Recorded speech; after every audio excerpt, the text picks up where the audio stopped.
Do you want to learn how to astral project but don't know where to start? Well, in this video, I'm going to talk you through 5 simple steps to have an out-of-body experience the easy way.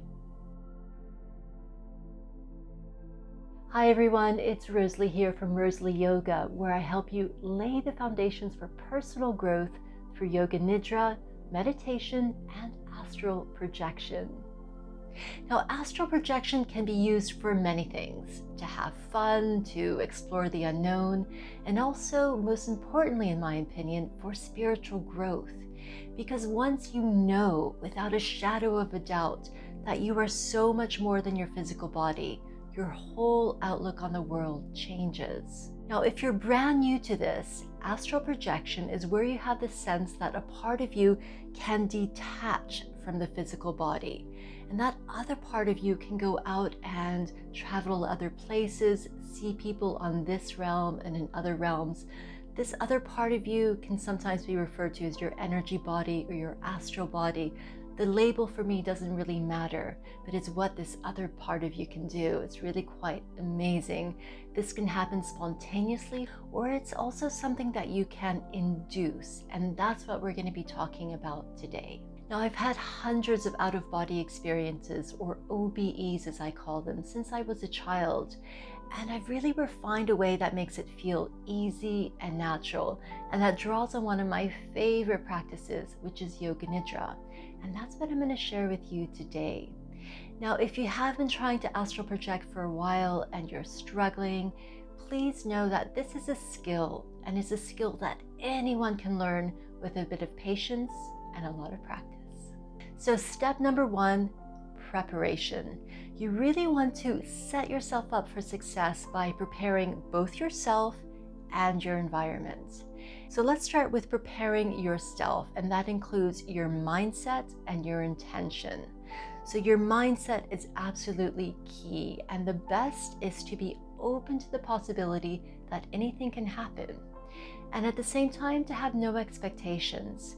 And also be relaxed about it. So if you get too fixated and you're trying to force something to happen, you're starting to create tension within yourself. The more relaxed you are, paradoxically, the easier it's going to happen. But having said that, it helps to have an intention. So what do you want to do once you're out of body? You know, where do you want to go? What do you want to see? It's really important to have something in mind, a goal, and to write it down. So I really encourage you to have a separate book. This is my out-of-body journal. All my dreams, all my out-of-body experiences are in this journal right now. There are many, many journals, but have a dedicated journal where you're writing all of this down. Make a list of goals. It could be, you know, someone specific that you want to meet, maybe meeting a higher aspect of yourself, what I call my higher self. It could be to have the experience of flying through the air or swimming with dolphins. Both things I've done out of body, and I highly recommend both of them. So write everything down in your journal. So that's just very briefly about preparing yourself, your mindset, and your intention. So let's go on to preparing your environment, and I'll try to zip through this quickly as well. It makes a huge difference if you have a separate out-of-body exploration area that's not your bed. And the reason for that is we mainly associate our beds with sleeping. So have a separate area, whether that's your sofa or if you have a spare room with a spare bed, that's great. Just something separate that's not your bed. If this is your only choice, if you only have your bed, then try to put your head where you would normally put your feet. I have practiced that way with success as well in my bed. Another reason for this is that many prominent out-of-body exploration authors like William Buhlman and Bob Peterson have said that it's difficult for them to astral project whilst they're in their bed with their spouses next to them. So again, if you have your separate area, then your spouse is not going to be with you, your partner, so that'll make it a little bit easier. Now, that doesn't mean it's impossible in your own bed with your partner next to you. I've projected many, many times that way, but this is just trying to set yourself up for success, especially at the beginning. So I personally practice in my bed when I go to sleep with my husband next to me. And I also practice on the sofa after 4 to 6 hours sleep, something called with a weight back to bed method, which I'll talk about in a future video, or if I have an afternoon nap. So the ideal is for you to be really comfortable in a quiet room, no distractions, and I personally like to practice with an eye mask. And also make sure that you have your journal next to you, because you'll want to write into it when you come back. And also make sure that you've used the toilet. The worst is when you finally are able to astral project and your body's telling you you need a wee, so you have to come back and go for a wee. So make sure you use a toilet. Right, that's briefly the preparation. Let's move on to step number 2, and that's a mind awake, body asleep state.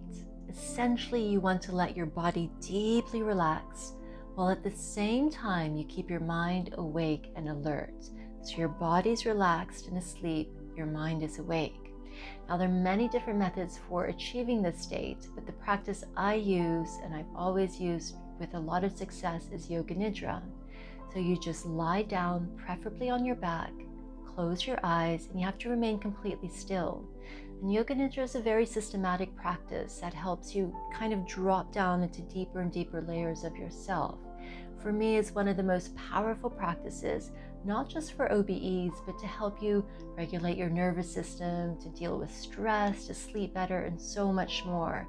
And that's what I love about this method, is even if you do not astral project, you're still gaining all the benefits of a Yoga Nidra practice. Now, Yoga Nidra will bring you into this sort of magical in-between state, this twilight state. Your brain waves have slowed down, your breathing slowed down. The hardest part of this whole mind awake, body asleep state is actually staying awake. You'll find yourself dipping in and out of sleep. Now, I've created quite a few guided astral projection meditations that use Yoga Nidra, and I'm going to link to them in the description below. You'll find there are different exit techniques. But let's move on to step number 3, and that's the vibrational state. So once you're in this beautiful in-between kind of dreamy state, and then you can maintain it, you might start to feel tingling or pulses of energy, or sometimes you can hear very loud sounds or roars, and it's different for everyone what you will experience in the vibrational state. And it's important to note, not everyone has this state, but many people do, but not everyone will. Just a little bit of a warning though, that this can be really, really frightening and quite intense. So when it happened to me for the very first time, I was 13 years old, and I really thought I was being possessed because I had just seen the film The Exorcist. And for years and years and years, I was terrified of sleeping. I really avoided sleep because every time I laid down, my whole body would violently shake. It was really a violent thing for me that happened, and it was really quite traumatic because I felt paralyzed and I couldn't snap out of it. Didn't know what was happening until I read a book by Robert Monroe, his first book, Journeys Out of the Body, when I was 19, and it literally changed my life because I finally knew what was happening to me. So Robert Monroe set up the Monroe Institute in Virginia, and I'd highly recommend, if you really are interested in out-of-body experiences, to check it out. I've done their Gateway program there years ago, and it was amazing. So I can't recommend it highly enough. Robert Monroe created Hemisync, which is essentially binaural beats. He's done so much. He's really a pioneer in the out-of-body exploration area. He died in 1995, and he is one of my heroes, and it's really one of my top out-of-body exploration goals is to meet Robert Monroe on the astral planes, and I will one day. But I want to come back to you. So when this happens to you and you feel the vibrational state, just surrender to them. You know what it is. It's really frightening, especially when you don't know what it is, but you know that this might happen to you, so you can expect it.